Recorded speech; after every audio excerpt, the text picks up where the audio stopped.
Hey there, welcome to the Owning the Future of Healthcare podcast, brought to you by the experts at Health Catalyst. I am your host, Hillary Kennedy. Today, we're going to be focusing on the role of data and analytics in population health challenges. And joining me to discuss all things population health is Jonas Varnum, Vice President of Population Health Strategic Services for Health Catalyst. Jonas is a healthcare consulting professional who is dedicated to the redesign of healthcare systems across the value-based care continuum. He has served healthcare organizations by supporting them in population health management aims, building, designing, understanding new payment and delivery models, management and leadership initiatives, public policy innovations, and various strategic planning goals. He's going to give us some great insight on population health. I cannot wait to begin asking him some questions. Welcome to the show, Jonas. Hi, Hillary. Thanks so much for having me. Well, let's start at the beginning. Why is population health an important area of focus for health systems now and in the future? It's a great question. It's a question we've had for a while, Hillary. And actually, what I love about this question is we continue to need to sit back and think about the fact that pop health has been important for about 10 years. We've had it as a term in the lexicon, and we've actually finally been able to see some good data on what works and what doesn't.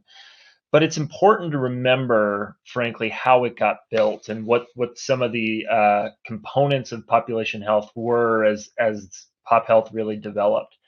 And it starts by sitting back and realizing that we've had a pretty unsustainable, and we continue to have a pretty unsustainable amount of health spending inside our entire gross national product and inside the way that we spend as a nation.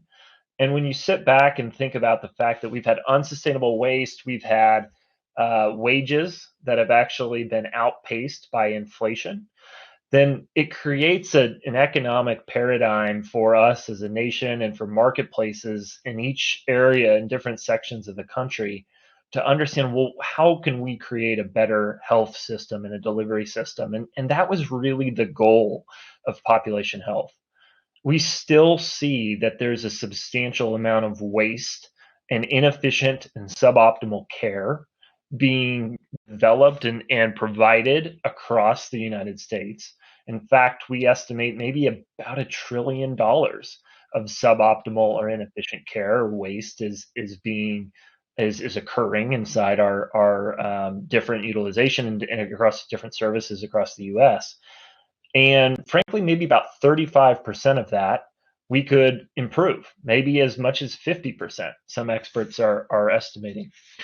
When you think about the fact of population health's role in being an answer to that issue and that question, it really comes back down to the fact that we've seen different organizations take on this challenge. ACOs, CINs have been developed and have been created over the last 10 years in a lot of different spaces. We've seen Medicare really attack with a national structure of how to do population health and an ACO model. But we've also seen different markets penetrate the population health contract and this financial imperative with various different commercial contract structures, various different Medicaid managed care structures and contract models. And at the end of the day, over the last 10 years, all of these different types of organizations, these contracts, they're now actually inside our marketplace. We have to figure out now, okay, how do I take care of a commercial patient population and different types of commercial contracts? How do I take care of a Medicare and in a traditional sense, and also within kind of a capitated type model with Medicare Advantage? How do I take care of a Medicaid population? And have all of these different types of contract models that provide different amounts of revenue associated with these populations.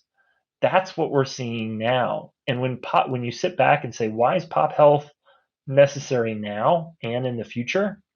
Well, we have this different economic structure now than we've ever had before. And the only real way to be able to successfully deliver care to patient populations and to be able to be successful in these contracts is to have a scalable, systematic method of how you do population health across these different patient populations that are tied to these individual types of contracts.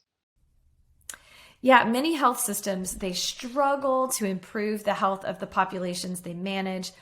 So I would love your take on why is effective population health so challenging? Yeah, it is definitely a challenge, and it's a challenge really because it's actually quite hard to operationalize. We are seeing that some of the realities of how you actually are successful take a pretty systematic level of operational competencies. I'll sit back and think about the fact that some of the lessons learned from the early days are still and still must be maintained. You have to have, let's call these prerequisites, Hillary, but there's really about five core things that we need to have to effectively operationalize pop health. But in the prerequisite space, you have to have things like effective governance, indoor governance models, things like improvement methodology, and the ability to actually have uh, literacy across analytics, across pop health embedded inside your organization. But then there are also additional areas of competency: data, analytics, and then absolutely leveraging those two distinct areas of competency for you to be able to be successful financially and clinically. And that's hard to do. It's hard to make sure that, again, as I said in response to maybe that first question of what's important now with pop health, it's hard to effectively support these different types of contract models and leverage an effective operational structure to do and to improve outcomes associated with all of these individual types of contracts. The only way you can do that is an appropriate systematic level of engagement associated with some of these competencies. Hillary, if I can add on a little bit more to that, then I would just add one more thing. I've mentioned having prerequisites and then being able to leverage data and analytics.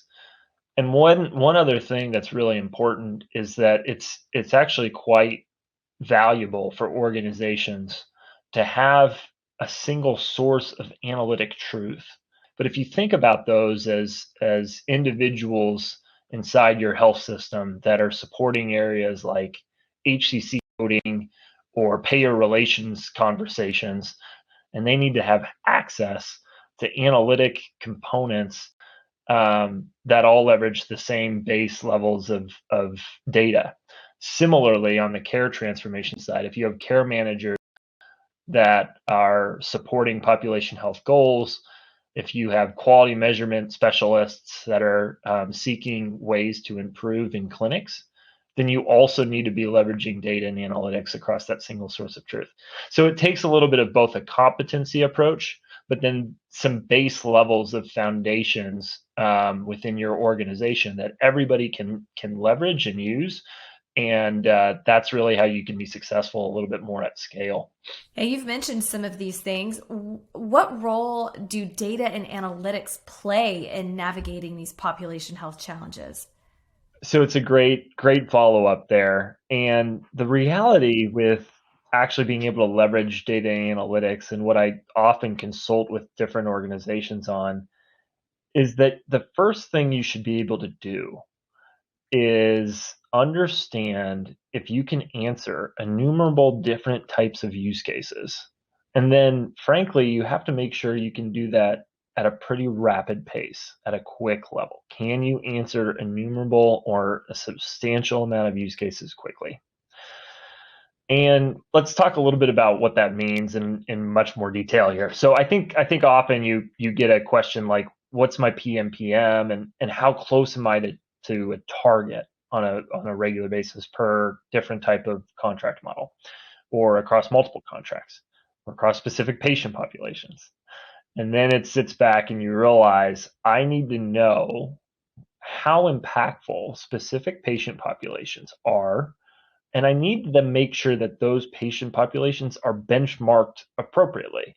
And what we mean by that is actually that instead of having a comparative data point against maybe an academic medical facility or maybe a specific region, it's much more valuable to sit back and say, I know how my patient populations compare to a similar type of patient population. So in Medicare, we've already segmented, patients, right? Where they're 65 and older, and maybe they probably have some chronic conditions.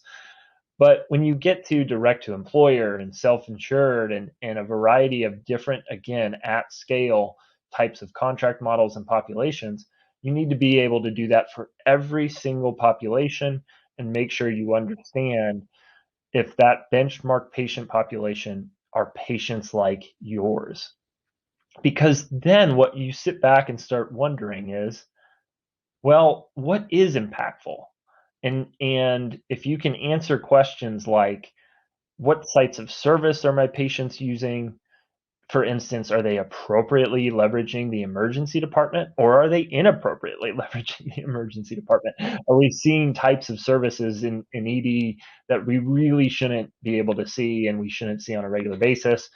Are we not seeing appropriate urgent care utilization, telehealth, now that we've been able to, as a consumer group, understand, and as a physician group or clinical group, understand how to deliver telehealth appropriately? Are we using that appropriately? We also want to make sure that we understand the equity of our patient population, again, compared to similar other types of patients.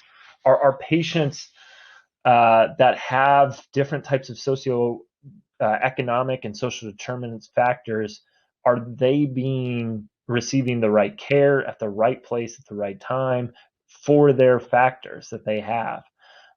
This type of information you need to be able to see in aggregate across different types of lines of business, across a significant amount of different data dimensions, types of groupers, and you have to be able to see this quickly. We've had clients come to us, and I think honestly, Hillary, one of the best examples is with COVID, where if you have a single source of truth, which we touched on earlier, we've had clients come to us and say, we're in a pandemic. And the reality is we have a significant different type of patient population here, and we want to understand what the mortality is for that patient population, but we need to do this immediately. We need to do this really, really quickly. And we were able to sit back and help them within 4 days create an algorithm that said, here are your high risk patients, and here are patients that are in high risk of mortality associated with COVID. And then we were able to sit back and say, let's scale this to your entire population, over 150,000 different types of lives. Again, this was a group that had direct to employer, self-insured population, Medicare Advantage, and different commercial contracts. And they were able to do that within a week. And for care managers to then, at the end of the day, interact with the highest risk patients, about 66% of the highest risk patients received a care management appointment within a week, or had a follow-up because of that algorithm that was developed in a week. I mean, that's what we're talking here, when you can actually leverage and utilize data and analytics and have the ability to understand all these use cases instantly. Let's chat a little bit about Health Catalyst. How does Health Catalyst help organizations trying to achieve better population health results? Are there any specific products you could share with us? Yeah, there's a number of them. So I think one of the first things that you do want to be able to do is make sure you can understand all those questions immediately. Essentially, think about this as being a smarter organization. And we do have a product there called Value Optimizer that allows organizations to look across, your total cost of care for any type of contract, but also dive deeply into 12 different domains, have over 10,000 benchmarked opportunities instantly available at your fingertips. We worked with a payer, as well as provider organizations leverage this, but we've worked with a payer recently who's improved their efficiency by 90%. Their clinical business intelligence teams Took them 2 to 3 months to be able to see utilization trends across 50 different lines of business. And now they're seeing those trends on a daily basis, where they can monitor these types of lines of business and be able to determine who are my impactful patient populations, how am I appropriately going to intervene, and most importantly, what is an appropriate intervention. Because they're able to do that specific deep intervention analysis so quickly, that 90% efficiency. Frankly, now me and my team, we're having conversations with them about site of service utilization, where we saw over $8 million in opportunity. And the fact of the matter is, we looked at about 20 different types of interventions. We chose 3 to focus on, and we were able to do that within weeks, 1 to 2 weeks here, in as opposed to, again, months of time for organizations to be able to understand how to identify and then impact patient populations.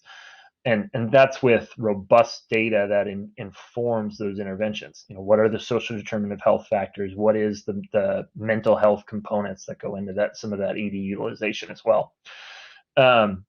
So that value optimizer product really does highlight and help organizations have a better and more robust understanding of their patient population across a significant amount of different use cases. It then can point to, if you don't mind, I'm going to just keep going here with a couple more products, Hillary, where it can point to things like various types of interventions. And we believe it's critical for organizations to have a significant amount of types of interventions. Care management is one, for sure. Being able to engage patients directly is another. And finally, let's talk a little bit more about quality measures and the ability to support the improvement upon very specific quality measures.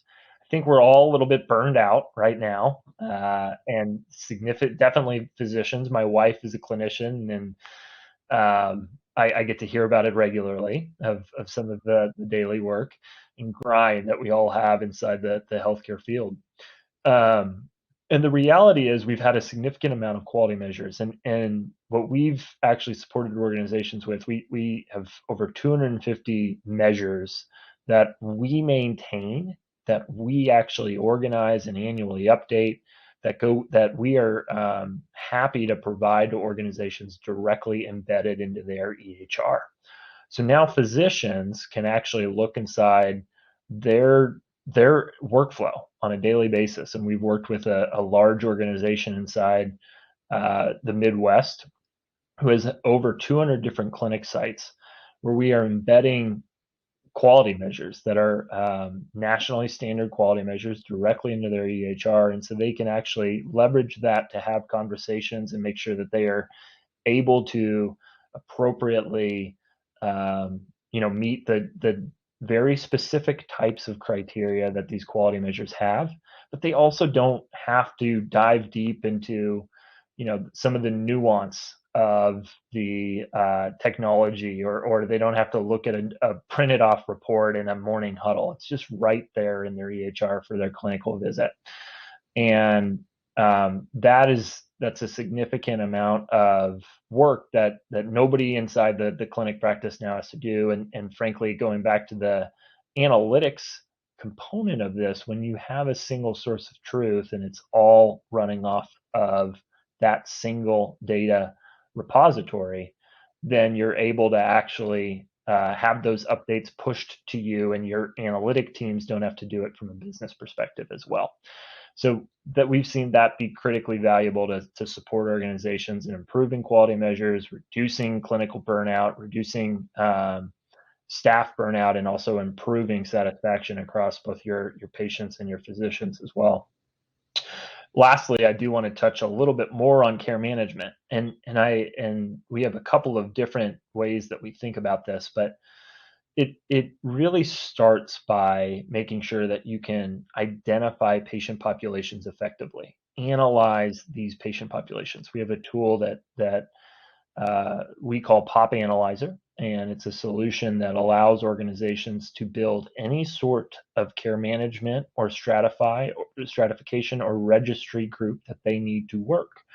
And oftentimes we've had organizations come to us and say, what would you do? And we do have a significant amount of out of the box registries that we've seen be valuable. We've also partnered with organizations like Johns Hopkins ACG to provide additional clinical models that organizations can leverage and see, supporting them in care coordination and care management opportunities of who is an appropriate patient to target so they can reduce readmissions immediately. But as you analyze and understand these patient populations, segmenting them out, who's your highest risk patients, but also which patient population do I need to work and why, that needs to feed into a care management structure or into an intervention, any intervention, whether that's an engagement campaign for you to do, direct reach outs to, whether that is a ability for you to just do advanced, specific kind of clinical improvement support services. We've seen that work for organizations. But I want to highlight that at the end of the day, what you really need to make sure that you're doing is understanding after you've worked that patient population, did it create outcomes? And that's the most critical piece. What we've seen, if I were to sum up this entire podcast for us, of why is it important now and in the future, how do we maybe effectively deliver pop health, you have to be able to understand who your impactful patient populations are, work them appropriately, and then understand the ROI or the outcomes associated with those patients.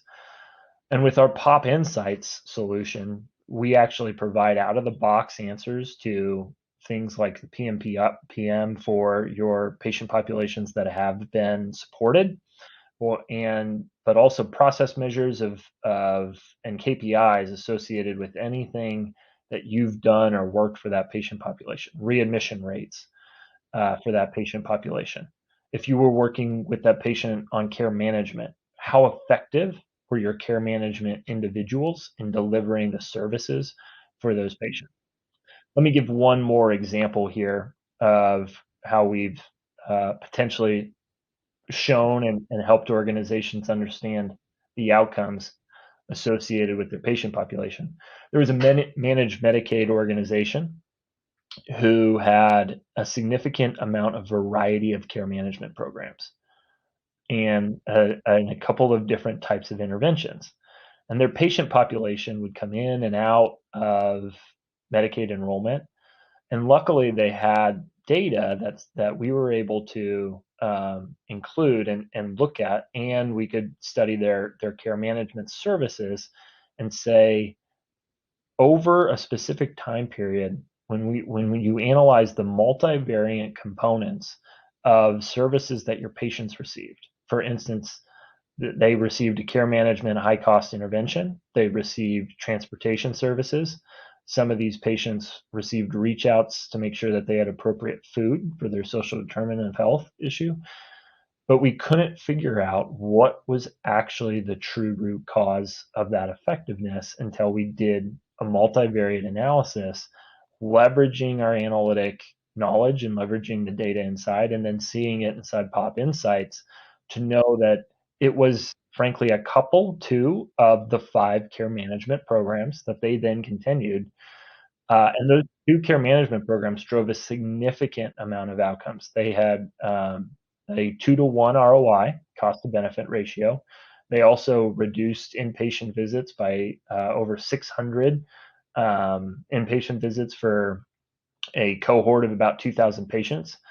And their readmission rate went down a significant percentage as well as their ED visit rate. So a number of outcomes there that you can see. And again, it comes back to making sure that you can have applications, products, including our Value Optimizer product, including our Embedded Care Gaps product, where we're embedding direct information directly on quality measures into your EHR, and tools like Pop Analyzer, Pop Insights, for you to understand which patient you need to impact and what the outcomes are for that patient population. Well, I love hearing about these products. It makes me so hopeful for all of the great outcomes. And I've enjoyed hearing you talk about how Health Catalyst is really just dedicated to sustainable improvements in the clinical and the financial and patient outcomes. It's really incredible. You've covered a lot of ground for me, Jonas, but is there anything that we haven't talked about that you want to mention before we wrap things up? Population health has been around. I think the only other thing I'd say is I love when I'm talking to people and they admit that it is a marathon. And it's not a sprint. It will be for a few more years. It will be for always that it's more of a marathon. The reality though is that if you actually have a systematic structure, then that marathon is a lot a lot easier. If you have the right tools, if you have the ability and the wherewithal to have things like prerequisites that you consistently communicate, and then you combine those products and that single source of analytic truth and with appropriate clinical services and with the right process, then that marathon is easy. And I think that's the biggest thing to sit back and reflect on is it might feel hard to do pop health, but there is a right way to do it, and it does return results both in the short time and the long term, and it's really fun to see as it comes together. So, if people want to know more about achieving better population health results, where can they go? Yeah, so please do come to healthcatalyst.com. I mentioned a few different stories today, and there's over 200 of them actually from case studies and results with improvement and client successes that are available on our website there at healthcatalyst.com. And that's a great place to start, Hillary. Well, that is going to do it for this episode of Owning the Future of Healthcare podcast. I really enjoyed hearing how Health Catalyst is dedicated to sustainable improvements in clinical and financial and patient outcomes. It's a very hopeful conversation. Thanks again to Jonas Varnum, Vice President of Population Health Strategic Services for Health Catalyst, for joining me today. Well, thank you also for tuning into this episode of Owning the Future of Healthcare, brought to you by Health Catalyst. If you'd like more episodes of the podcast, if you want to stay up to date with future episodes, make sure you subscribe on Apple Podcasts or Spotify or wherever you prefer to listen to your podcasts. We will be back with another episode soon, but until then, I've been your host, Hillary Kennedy. Thank you so much for joining us.